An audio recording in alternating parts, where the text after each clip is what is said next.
¿Qué pasa cuando lo inexplicable toca la puerta de tu conciencia? Cuando decidimos ignorar la cotidianidad y nos sumergimos súbitamente en un hálito cambiante de estados mentales y de percepción sin previo aviso, que inexplicablemente se postra delante de ti, donde lo cotidiano se vuelve entrañable, la muerte parece la única liberación inalcanzable a la mentira que ahora es tu existencia. En cualquier momento y en cualquier lugar donde te encuentres, podrías vivir algo antinatural, el descubrimiento permanente de lo desconocido. Bienvenidos a nuestra cuarta recopilación especial de relatos de nuestros seguidores.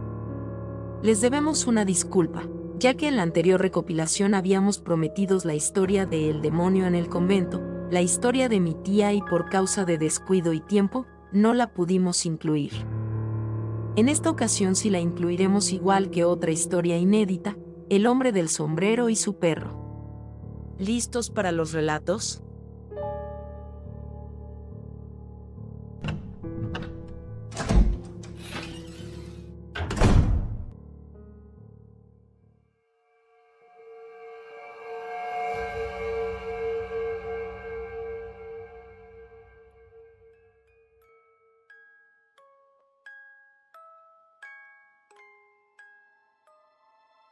La siguiente historia nos llega de Guadalajara, Jalisco, México. La historia de mi tía Aurelia, el viejo del cigarro. Recuerdo aquella tarde de mi infancia que por fin volví a ver a mi tía Aurelia, una hermana de mi madre que vivía en la ciudad de Guadalajara y de vez en cuando venía por unos días a mi casa. Tuve una conexión de inmediato cuando pude conocerla mejor, debido a que en mi infancia se suscitaron varios eventos de carácter paranormal, los cuales hasta la fecha me suceden. Y al contárselos a ella, fue la primera persona que no dudó en mis palabras. En casa, mis padres y hermanos pensaban que eran pesadillas o una imaginación hiperactiva de mi parte, pero ella no. En su anterior visita, justo el último día antes de irse, hablé con ella. No recuerdo exactamente lo que le relaté, qué tipo de experiencia le conté, pero me creyó. Por sus pendientes a solucionar antes de irse, me prometió que volvería pronto y platicaría conmigo todas sus experiencias que ella vivió de niña. Es por eso que cuando volvió estaba emocionado, tan emocionado que antes siquiera entrar a la casa le recordé su promesa, que tendría que cumplir lo más rápido posible. Mi tía accedió, entre risas, y dejó sus maletas en el suelo del zaguán. Esto fue hace 30 años, y los recuerdos son difusos. De las primeras historias de su niñez, solo puedo recordar fragmentos, donde después de sentarnos en el fresco zaguán, me contaba sobre el rancho donde vivía. Una parcela apartada donde 2 o 3 vecinos a lo lejos, con 2 o 3 niños que por la lejanía se frecuentaban ocasionalmente. Después de que sus hermanos mayores decidieran irse a Estados Unidos, en casa solo quedaban 4 hermanos, 3 mujeres y un hombre. El rancho a mi tía le parecía vacío, solitario y algo tétrico. Dice que debido a este estado de abandono, las cosas extrañas empezaron a suceder. Me dice que un día normal, estando desgranando elotes en el patio con sus hermanas, pudo ver por primera vez al perro negro, atrás de la barda de su casa. Eso de primero no le pareció tan raro, pero después de verlo ocultarse atrás de un árbol y volver a salir un poco más grande, la duda le invadió preguntándole a sus hermanas si habían visto al perro que estaba afuera. Ellas contestaron que no habían visto ningún perro, a pesar que lo tenían de frente. Pasaron las semanas y el perro negro seguía visitando a mi tía sin que nadie más pudiera verlo, siempre atrás de la barda, cambiante y con la mirada fija en ella. Hasta que un día antes del anochecer, alguien venía acompañando a dicho perro. Un hombre alto, de negro, con sombrero amplio y 3 puntos rojos en la cara, que se quedaba quieto en el solitario paraje de unos 10 metros de la entrada del pequeño rancho. Mi tía decía que al igual que el perro, solo miraba fijamente a la casa toda la noche hasta el amanecer. En todos estos pequeños fragmentos de historias hay varias de por medio que por el tiempo no recuerdo bien. Desde cuando se acercó al perro para espantarlo, cuando le lanzó rocas al perro y el hombre del sombrero, y cómo sus hermanas estaban pensando que había perdido la razón. Pero la conclusión o el fin momentáneo al problema lo recuerdo perfectamente. Me impactó causando un terror palpable, porque pensaba que me podía pasar lo mismo a mí. Desde este punto, intentaré relatarlo como mi tía lo habría hecho. El viejo del cigarro se iba arrimando de a poquito a nuestra casa. Agarré la maña de todas las noches asomarme a buscar al diantre de viejo. Según yo, no quería dejarlo entrar. Yo le decía a tu mamá Toña que podíamos hacer para correrlo. Ella me decía que rezara y que Dios nuestro Señor lo iba a correr. Pero por más que lo hacía, ahí seguía, parado con el perro negro a su lado. Mi mamá no me creía, no sabía qué hacer conmigo. Creo que pensaba que estaba loca. Hubo una noche donde estaba dormida y escuché que algo rasguñaba mi ventana. Desde esa noche el perro se metía al patio en la noche a rasguñar. Una ventana vieja de madera no me dejaba dormir. Tenía tanto miedo que lo único que hacía era tratar de cobijarme e intentar dormir. Cuando lo lograba soñaba que el viejo del cigarro entraba a la casa y se paraba al lado de la cama de tus abuelitos. Despertaba llorando, gritando y muy asustada, levantando a todos en mi casa en la madrugada, y por más que tu papá Toño me llevaba afuera para que viera que no había nada, yo lo seguía viendo, al fondo del camino, hacia el potrero. Empecé a quedarme flaquita de todas las noches despertando con gritos y que el médico no supiera qué más hacer conmigo. Así que la última opción fue llevarme a un convento de monjas en la capital. En el convento tu mamá Toña les pidió quedarse conmigo. Ella ayudaría a los quehaceres de las monjitas, desde hacer de comer, lavar, y como me vieron muy dada al catre, la dejaron dormir conmigo en la misma camita, en el cuarto con 7 monjitas. Me hacían sentir segura y dormí como no había dormido en meses. La primera semana me sentía recuperada. Todos los días rezábamos con las monjas y al final de las misas me daban la hostia. Comía los guisos de mi madre, que a las monjitas les encantaron, y sin pesadilla por las noches empecé a agarrar chapetes de nuevo, pero no por mucho tiempo. Una tarde de la tercera semana, antes de cenar, estaba en el patio del convento. Era un patiezón con jardineras a su alrededor, llenas de flores, con un pequeño kiosco donde me ponía a jugar después de rezar en la capilla. Se puso muy oscuro de repente por unas nubes de tormenta, y por primera vez, desde que ahí estaba, volví a tener miedo. Salí corriendo a la cocina a abrazar a mi madre, sin decirle nada, solo sentándome a cenar. Terminamos y mi madre tenía que lavar los trastes y alzar la cocina. Yo no me moví del comedor, no quería pasar por el patio sola. Pues, ¿qué traes, Ernestina? Andas muy rara. No me digas que otra vez estás viendo al viejo del cigarro, me dijo mi mamá mientras salíamos del comedor. Yo, en cambio, no podía apartar la vista de una de las bardas altas del patio, que a lo lejos se dejaba ver un perro pequeño, paseándose por la azotea, que de repente se aventó al suelo del patio, perdiéndole la pista. Mi mamá repitiéndome la pregunta. No, mamá, nomás me acordé y me dio miedo. Ella me abrazó, llevándome por un amplio pasillo con una enorme puerta de madera que separa el patio de los dormitorios. Cuando vi la puerta cerrarse detrás de nosotras, volví a respirar. Sentí que ya no podría alcanzarnos. pero esa misma noche me desmintió. Nos fuimos a acostar. La pobre de mi mamá se durmió en cuanto tocó la cama por el cansancio de las labores del día. Solo recuerdo haber dormido unas cuantas horas cuando los ladridos de un perro se escucharon en la calle.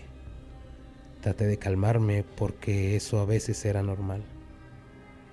Luego se escuchó en la azotea del dormitorio. Las uñas del animal se escuchaban echando carrera en la azotea con la zancada cada vez más pesada. El miedo me sentía que me hacía refundirme entre las sábanas. No quería ver ni escuchar nada. Una de las monjas se despertó y susurraba algo a una de las hermanas que tenía al lado de su cama. De nuevo volvió un poco de seguridad, porque por fin alguien más escuchaba a este perro endemoniado, hasta que se escuchó sus garras queriendo escarbar el techo, ferozmente justo arriba de mi cama. Paró un momento, pero inmediatamente comenzó a hacer lo mismo, ahora en una ventana alta que daba a la calle. Imposible que le alcanzara un perro, si eso realmente fuera un perro. Todas en la habitación despertaron. Algunas monjas gritaron, otras se escondían en sus sábanas, pero mi mamá no despertaba. Tenía el rostro plácidamente dormido y con algo de tierra. La escarbadera seguía arriba y al lado de nosotras. El cuarto se cimbraba, parecía temblar. Unas manos me jalaron de mi cama y del susto me desmayé, pensando lo peor, que el mendigo viejo por fin me había agarrado. Cuando desperté estaba en la capilla con todas las monjitas del convento. La hermana Clara y Teresa me estaban cuidando. Ellas estaban en la habitación con nosotras y desde que llegamos se encariñaron conmigo y mi mamá. Les pregunté por mi mamá toda desesperada. Ellas me calmaron y me dijeron que estaba con la Madre Superiora, platicándole lo que había pasado. En cuanto supe eso, caí dormida hasta la mañana en los brazos de la Madre Clara. Nada más al despertar, me llevaron de inmediato a bañar. Me estaban poniendo un vestidillo cuando llegó mi mamá llorando. Se acercaba pidiéndome perdón, con un abrazo muy fuerte me dijo: «Perdón, mija, por no creerte todo este tiempo. Pero ahora verás, hablé con la Madre Superiora y nos va a ayudar». La Madre Superiora era una señora ya grande, algo seria, con voz fuerte, pero buena gente. Mi mamá le había platicado algo de lo que veía, pero lo quería escuchar de mí con detalles. Estuvimos toda la mañana en la sala de la Madre Superiora. Me preguntaba por la apariencia del viejo, del perro, dónde lo había visto y por cuánto tiempo, los sueños y lo que pasó en la noche. Terminé de contarle un poco antes de la comida. La Madre Superiora me ordenó ir al comedor. Mi madre me alcanzará después. Y me dijo: «Ernestina, hoy en la noche van a hacer tu oración para quitarte ese mal que cargas. No voy a poder estar contigo, pero voy a estar afuerita del cuarto para cualquier cosa. Tú tranquila, mi niña, sí, todo va a estar bien. Nuestro Señor Todopoderoso te va a salvar». Acabamos de comer y por toda la tarde no se separó de mí. Me volteaba a ver llorando un poco, creo que se sentía mal por no creerme hasta ese día. Pero para mí también eso era nuevo. Nunca había sentido su presencia y que se metiera al convento como esa noche. La siguiente parte puedo verla tan clara como una película. Pasan los años y mi recuerdo de esa imagen mental se metió tanto en mi psique, haciendo imposible que la olvide. A las 6 de la tarde nos citaron en un cuarto al lado de la capilla. Mi mamá me encaminó, diciéndome que todo iba a estar bien. La Madre Superiora me esperaba en la puerta. «Ven, hija. Desde hoy todas las tardes vamos a orar por ti. Antonia, tú puedes orar desde aquí afuera. No tardaremos», nos dijo la Madre Superiora. Mi mamá me abrazó, me santiguó y entró al cuartito con varias monjas hincadas, cerca de varios cirios e imágenes de santos. La Madre Superiora me llevaba a una banca, me hincó y puso mis manos juntas. Me dijo que rezara el credo en voz baja con los ojos cerrados y sin detenerme.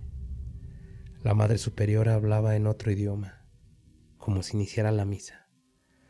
Todas las monjas la siguieron. Yo abrí los ojos, sentí algo en mi pecho y atrás de las bancas de la entrada vi una cola de un perro grande. Cerré los ojos apretando fuerte las manos. Me estaba dando un miedo terrible a cada segundo. Quería abrir los ojos para saber dónde andaba el perro, pero el miedo me ponía chinita, que me arqueaba. No los podía abrir porque sentía que allá atrás en las bancas del fondo estaba el viejo del cigarro y que poco a poco se arrimaba. Una respiración me llegó al cuello y no pude más. Me desplomé al suelo. Fue un momento que no supe si estaba desmayada o consciente, pero pude escuchar a las monjas acercarse a mí con sus oraciones. Todavía con los ojos cerrados me quise tranquilizar. Teniendo a las monjas cerca, pensé que nada se podría acercar queriéndome hacer daño. Qué equivocada estaba. En mi pierna izquierda algo se acomodaba para acostarse. Una bola de pelos pequeña que respiraba y se hacía grande con cada respiro. Sus cabellos eran como púas. Me lastimaban la pierna. Recuerdo haber agarrado mucho aire para gritar y al abrir los ojos, el viejo del cigarro estaba atrás de mí, casi cara a cara. No sé cuánto tiempo lo miré, pero de algo estoy bien segura. Ese viejo era el diablo, y no fue un sueño ni el desmayo, porque las monjas no vieron nada y dicen que nunca se separaron de mí. Hasta esta parte de la historia es donde puedo recordar de aquella tarde de historias de mi tía, porque sé que después de ese evento hubo más en aquel convento. No sé, tal vez en Zacatecas o Guadalajara. Intentaré comunicarme con algún familiar para saber más al respecto, porque esto no acabó con mi tía Ernestina. Creo que a 2 de sus hijos también tuvieron contacto con entes del bajo astral. Pero hasta no saberlo, les agradezco por leer mi historia. Hasta pronto.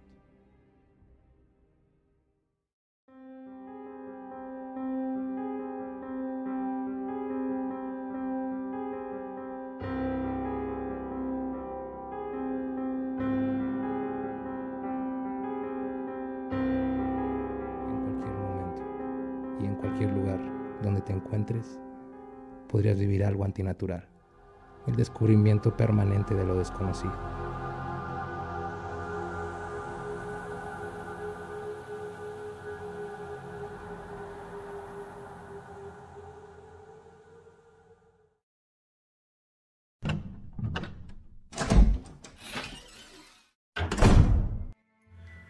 Primer relato. El príncipe. Les contaré de aquella vez en que hablé con mi padre siendo yo un joven príncipe.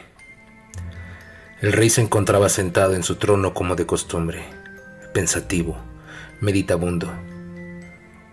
Podría ser incluso pensarse que se notaba un tanto cansado, hastiado, que la vida que llevaba le producía una especie de resentimiento, de rechazo hacia sí mismo.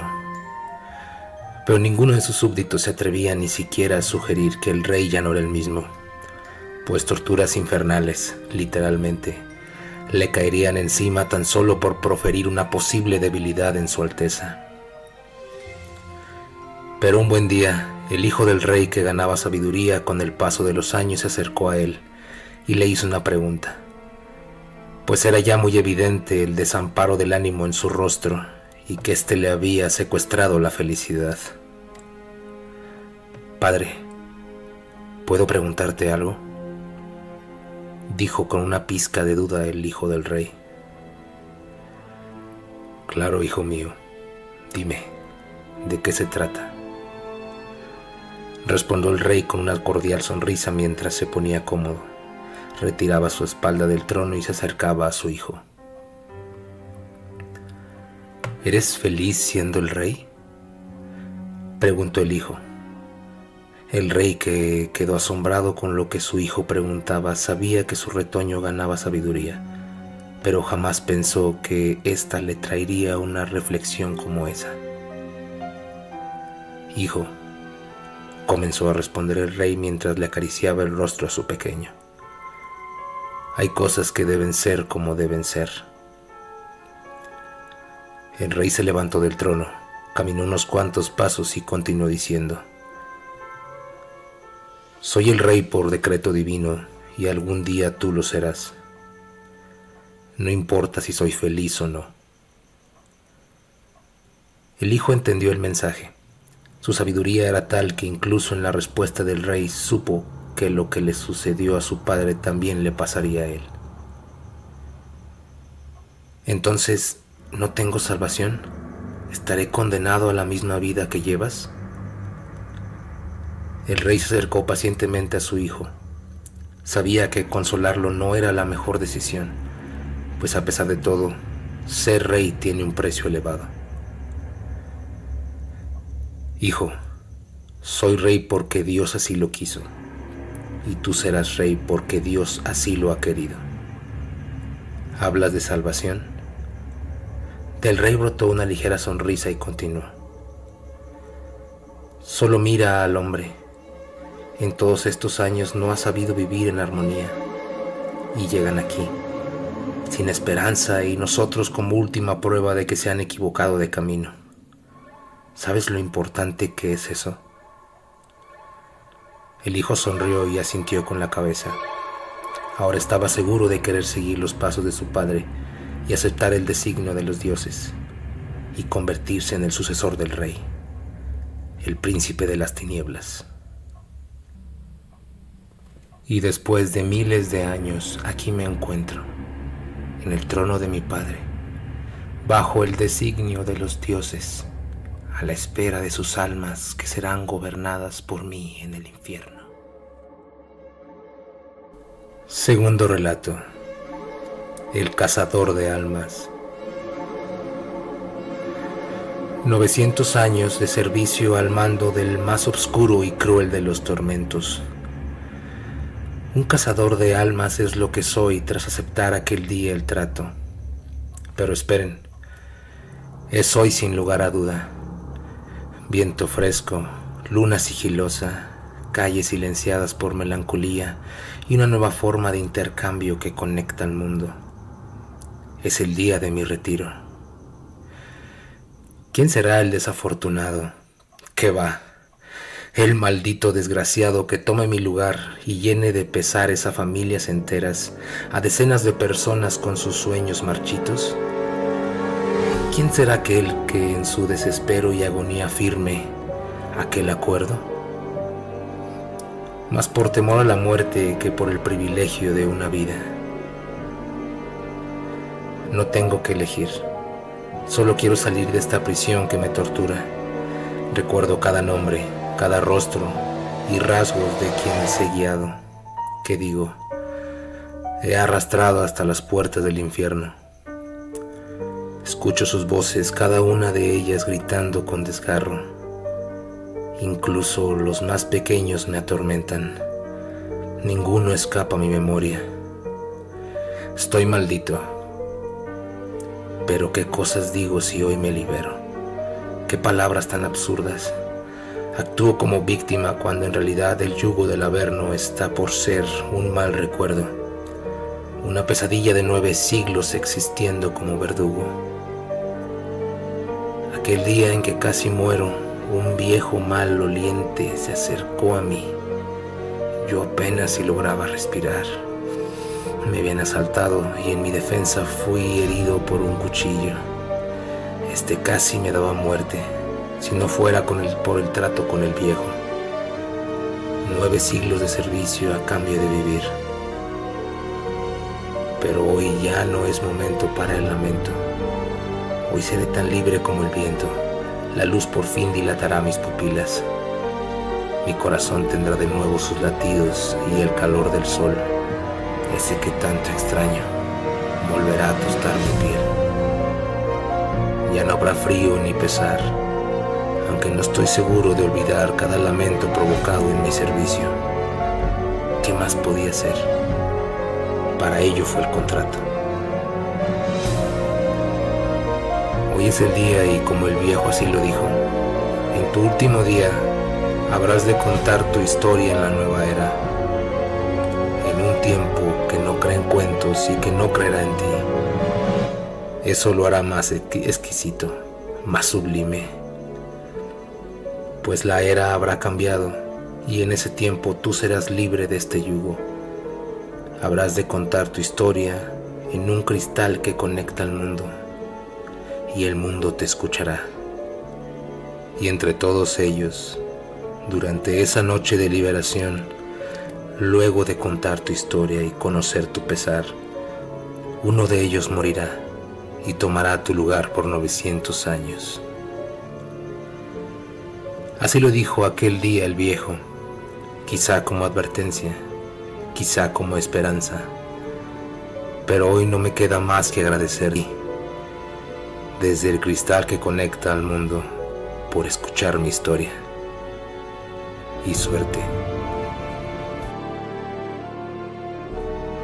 Tercer relato. Apolión.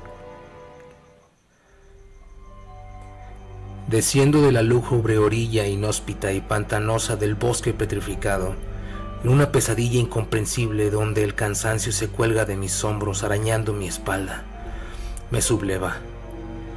Camino dormido sin saber dónde voy, malherido y sin sentido divago arrastrando los pies en el lodo hasta toparme de frente con el pie de una montaña. Irrespetuosa me escupe en la cara con su horripilante magnificencia, templo funesto de milenarias brutalidades donde la difusa neblina cubre la cima, emanando de ella un brillo escarlata proveniente de un trono cubierto en sangre y oro. Deslumbra las alturas como un rayo que se posa inerte en un cielo olvidado por las estrellas. Un abismo insondable, general amorfo del imperio de las tinieblas que habita en la tormenta perpetua de la montaña, guardián eterno de la llave del abismo, un rey precedido por sus ejércitos interminables de túcuras acorazadas. En las cabezas tenían como coronas de oro, sus caras eran como caras humanas, tenían cabello como cabello de mujer, y sus dientes eran como de leones. El ruido de sus alas era como el estruendo de muchos carros de caballos corriendo a la batalla, agazapados en la sombra de cumbres inaccesibles, expectantes a la orden de la tormenta para apagar la tierra. Nadie ha sido capaz de ver su rostro, meras descripciones moribundas y etéreas de una figura dantesca parecida a un ángel de alas rotas que en pleno vuelo se desangra sobre la tierra.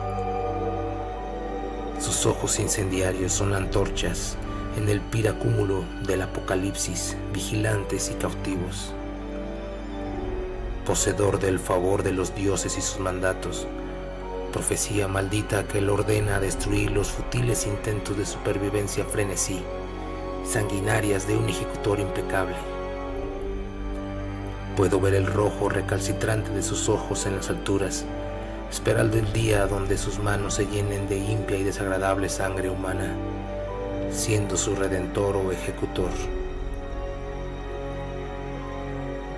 No deberías tomar el camino a la montaña. No escuches las voces que te llaman, aquellas donde el fulgor escarlata te atrapa.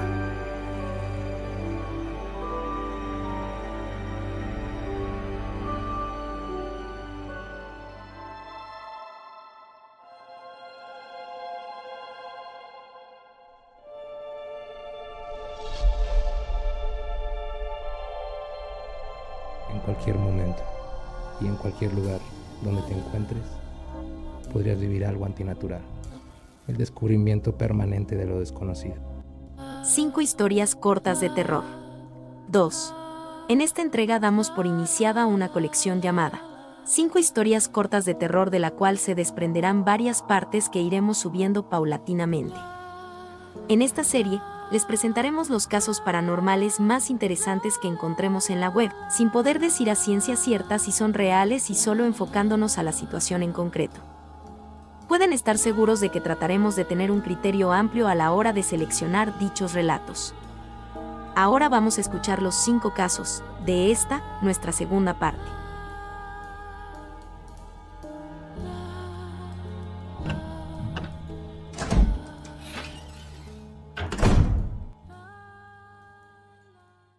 Ven a jugar conmigo. Hace un tiempo, un amigo mío y yo decidimos jugar por primera vez la tabla Ouija, algo que nunca nos habíamos atrevido a hacer. Llamamos a otros 2 amigos para que vinieran y nos acompañaran, porque me habían dicho que era más probable que pasara algo si había más gente. Nos costó mucho convencer a los otros 2, pero al final accedieron a acompañarnos. Preparamos todo y, sintiéndonos un poco nerviosos, nos pusimos en marcha. Durante la sesión, una de las chicas a las que habíamos llamado para que nos acompañara dijo: «Esto es una tontería. Me voy de aquí». Nos asustamos un poco sin motivo y decidimos dejarlo para otro momento. Después de unos días, la chica que se había ido me llamó, fuera de sí. Ella dijo que, cuando pasaba por una casa abandonada cerca de su casa en el camino de regreso de la biblioteca local, una niña pequeña vestida de blanco había pedido jugar con ella. Mi amiga le dijo que no podía porque tenía prisa por llegar a casa, e inmediatamente la niña comenzó a llorar lágrimas de sangre. Mi amiga huyó y cuando llegó a casa, me llamó. Al principio, pensé que me estaba tomando el pelo, pero algo me dijo que no era así. Empecé a pensar en el día que hicimos el tablero Ouija y en lo brusca que había sido mi amiga cuando se levantó para irse. No lo pensé mucho más y me fui a la cama. Al día siguiente me llamó mi amiga porque iba a estar sola en casa estudiando y como estaba asustada me pidió que le hiciera compañía. Tomé un autobús hasta su casa y nos acomodamos con nuestros libros. Después de un rato, escuchamos un ruido de arañazos detrás de nosotros. Ambos miramos hacia arriba y nos horrorizamos al encontrar que la chica que me había descrito estaba sentada en la cama de mi amiga, arañando la pared. Salimos corriendo de la habitación y cuando llegamos a la puerta de entrada, me di cuenta de que mi amiga no estaba allí, pero estaba tan aterrorizado que no podía obligarme a esperarla. Poco después, la policía llamó a mi casa para decirme que mi amiga había muerto de un ataque de asma. La habían encontrado en las escaleras de su casa, con una expresión de terror en el rostro. Durante varios meses después de eso, estuve en tratamiento.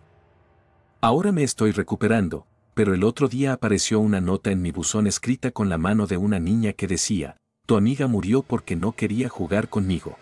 Tengo una muñeca nueva». Creo que es una broma, ya que nuestra historia se ha hecho famosa en nuestro pueblo, pero por otro lado tengo miedo. Me pregunto, ¿vendrá ella por mí?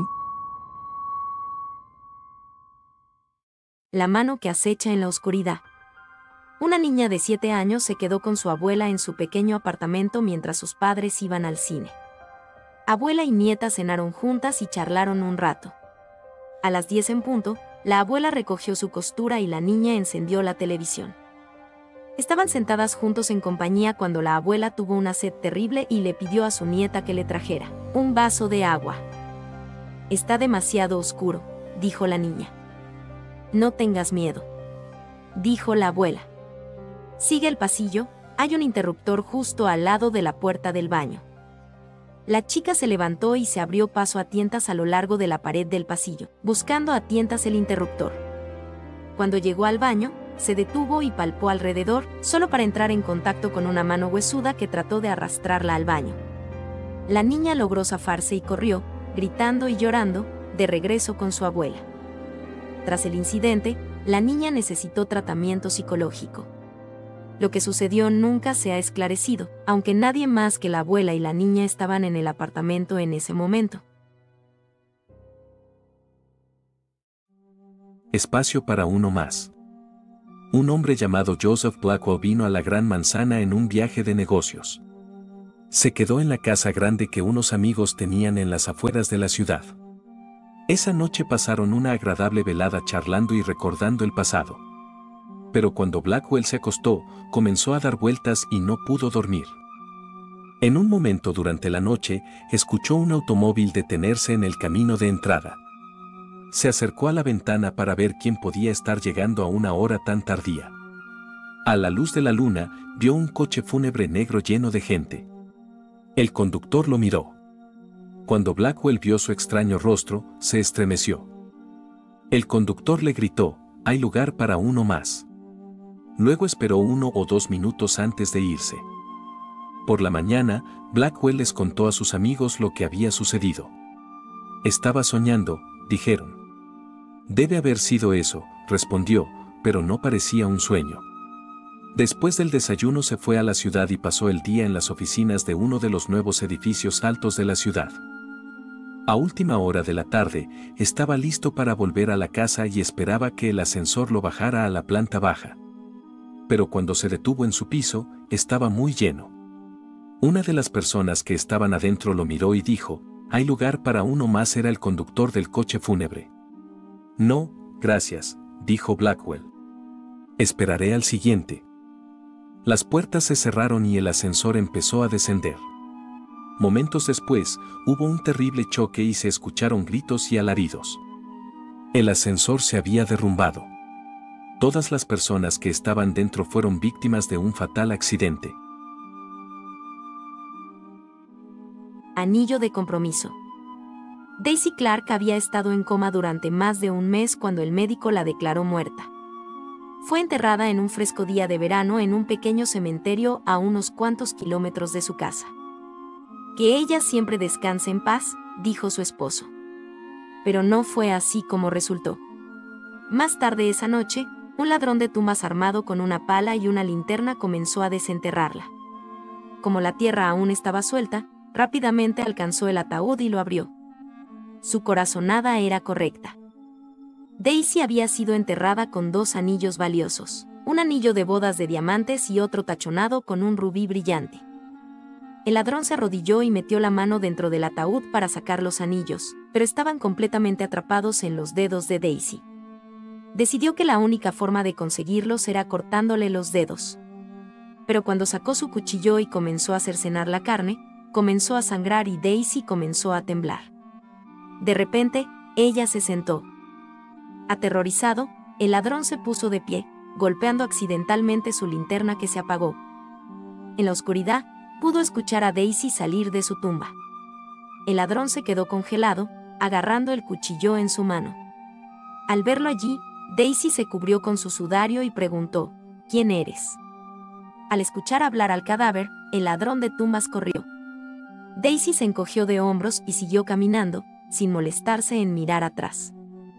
Presa del miedo y la confusión, el ladrón huyó en dirección contraria y cayó de cabeza en la fosa abierta, sobre su propio cuchillo. Mientras Daisy caminaba hacia su casa, el ladrón se desangró hasta morir.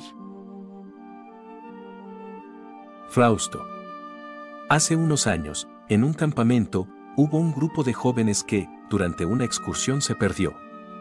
Tras varias horas perdidos, encontraron a un hombre solitario. Llevaba un hacha a la espalda y no les daba buena espina, pero desesperados, le preguntaron cómo se llegaba al pueblo. A pesar de la primera impresión, el hombre resultó ser superagradable, les dijo que se llamaba Frausto y los acompañó hasta el pueblo, donde se despidió. Antes, se hizo una foto junto a los jóvenes. El grupo de jóvenes contó en el pueblo que el hombre que los había llevado hasta allí se llamaba Frausto, pero los vecinos de la localidad dijeron que aquello era imposible. El único Frausto que había habido en el pueblo falleció hace más de 100 años y murió de una forma horrible. Un grupo de niños jugaba a la pelota y se le escapó, y Frausto fue a por ella. Llevaba un hacha en la mano y tuvo la mala suerte de tropezar y cortarse su propia pierna. Murió desangrado. Los jóvenes escucharon incrédulos y pensaron que, incluso a pesar de las coincidencias del nombre y de que aquel señor también llevaba un hacha, era imposible que se trata de la misma persona. Sin embargo, cuando revelaron aquella foto que se habían hecho al llegar al pueblo, se percataron de algo que les hizo cambiar de parecer. Frausto aparecía tenuemente en la fotografía, con su pierna derecha cubierta en sangre y una mirada fría en la imagen de su tenue rostro.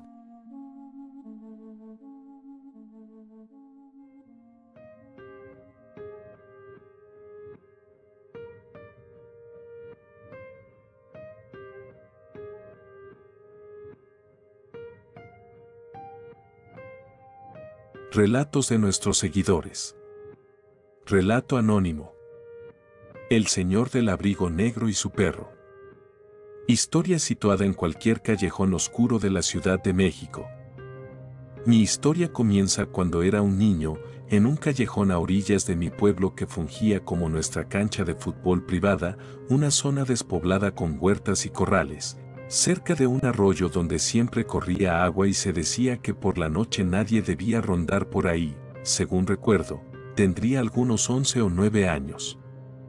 Todos los que jugábamos éramos del mismo barrio, podíamos quedarnos jugando hasta tarde por la noche para un chamaquillo, pero por la cercanía de las casas un grito era suficiente para regresar a casa de una buena carrera. Una tarde cerca del anochecer, jugábamos un meta su gol, seríamos unos 7 u 8 amigos tal vez. Desde que comenzamos a jugar, escuchamos a un perro pequeño llorando, lo buscamos por los sembradíos y huertas cercanas, hasta que Rafael gritó desde arriba de una barda que lo había visto correr y esconderse por los corrales de un vecino. Decidimos empezar a jugar olvidando el asunto del cachorro. Unas cuantas horas más tarde, en una de las tantas veces que el balón se volaba y llegaba al arroyo, vimos llegar a un hombre vestido de negro, con un abrigo rasgado, trayendo consigo nuestro balón. El que estaba de portero, Miguel, fue por él y después de cruzar algunas palabras con el extraño, regresó con nosotros diciendo que el SR andaba buscando a su perrito que se le había salido, que si lo podemos ayudar. Rafael menciona al cachorro de hace rato y le dijo al desconocido que sabía dónde estaba, que iríamos a buscarlo. El desconocido no se movió de donde estaba, solo bajó la cabeza en señal de agradecimiento.